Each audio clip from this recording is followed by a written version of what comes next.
తిరుపతి జిల్లాలోకి లోకేష్ యువగళం పాదయాత్ర ప్రవేశించింది. అక్కడికి యువనేత చేరుకోగానే వేలాదిగా యువత పాదయాత్రకు సంఘీభావం తెలిపేందుకు వచ్చి ఆయన్ని కలిశారు. నిరుద్యోగం, ఉపాధి అవకాశాలు లేకపోవడంతో యూత్ వలసలు పోవాల్సి వస్తోందంటూ లోకేష్ ఈ సందర్భంగా తనని కలిసిన యువతను ఉద్దేశించి ప్రసంగించారు. ఈ స్పీచ్లో అటు జగన్ మీద, ఇటు ఐటీ మినిస్టర్ గుడివాడ అమర్నాథ్ మీద సెటైర్లు వేశారు లోకేష్. తాము అధికారంలో ఉన్నప్పుడు రాష్ట్రానికి ఎన్నో పరిశ్రమలు తరలివచ్చాయని, డిక్సన్ అనే కంపెనీని కూడా తామే తెచ్చామని, అతిపెద్ద రిలయన్స్ కంపెనీని తాము రాష్ట్రానికి తీసుకువస్తే దానిని ఈ జగన్ రెడ్డి ప్రభుత్వం సాగనంపిందని లోకేష్ వివరించారు.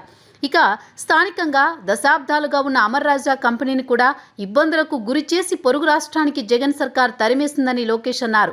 పెట్టుబడులను ఆకర్షించాల్సింది పోయి ఎప్పటి నుంచో ఉన్న కంపెనీలను కూడా కమిషన్ల కక్కుర్తితో వేధించి వైసీపీ నాయకులు పక్క రాష్ట్రాలకు పారిపోయేలా చేస్తున్నారని ఆయన అన్నారు. ఇక ఐటీ మంత్రి గుడివాడ అమర్నాథ్ చలికి వణికి దావోస్ టూర్కి డుమా కొట్టి ఇక్కడ కూర్చుని కోడి ముందా గుడ్డు ముందా అంటూ గాడిద గుడ్డు కబుర్లు చెప్తా ఉన్నాడని, ఐటీ మంత్రి అయితే వెళ్ళి ఐటీ కంపెనీలని రాష్ట్రానికి తీసుకురావాలి కానీ మనోడు కోడి గుడ్డు కోడి ఈకలు అంటూ ముచ్చట చెప్పడం ఏంటని లోకేష్ దుయ్యబట్టారు. ఇలాంటి వాడు ఐటీ మంత్రిగా ఉంటే ఏపీకి ఐటీ కంపెనీలు ఎలా వస్తాయి?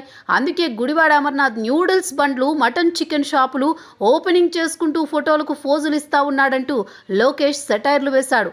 ఒక్క ఐటీ మంత్రి కాదు, వైసీపీ మంత్రివర్గంలో మిగిలిన మంత్రులందరి పరిస్థితి ఇదేనని, వారికి సరిగా వారు మంత్రిగా వెలగబెడుతోన్న శాఖ ఏదో, దాని పనితీరేంటో ఒక్క ముక్క కూడా తెలియదని, అలాంటోళ్లే జగన్ రెడ్డికి కావాలని లోకేష్ విమర్శించారు. సమయం సందర్భం లేకుండా నోటికొచ్చినట్లు వాగితే రిజల్ట్ ఇలాగే ఉంటుందని, ఇప్పటికైనా గుడివాడ అమర్నాథ్ తెలుసుకుంటే మంచిది. ఫార్ములా ఈ రేసింగ్ వంటివి ఏపీలో ఎప్పుడు ఉండొచ్చు అని మీడియా వాళ్ళు అడిగితే కోళ్ల ఫారం, ఆమ్లెట్ కథలు చెప్పడం ఏంటంటూ నెటిజన్లు మంత్రిపై విరుచుకు పడుతున్నారు. మరి 4 ఏళ్లలో జగన్ ఎన్ని గుడ్లు పెట్టాడో, వాటిని సజ్జల వారు జాగ్రత్తగా పొదిగి ఎన్నింటిని పిల్లలు చేశాడో ఓ శ్వేతపత్రం విడుదల చేస్తే జనానికి కూడా అర్థమవుతుంది కదా అంటూ ట్రోల్స్ వస్తున్నాయి. ఇప్పుడు సోషల్ మీడియాలో కోడిగుడ్డు మంత్రి అమర్నాథ్ వెరీ బ్యాడ్ అనే స్లోగన్ ట్రెండింగ్లో ఉందట.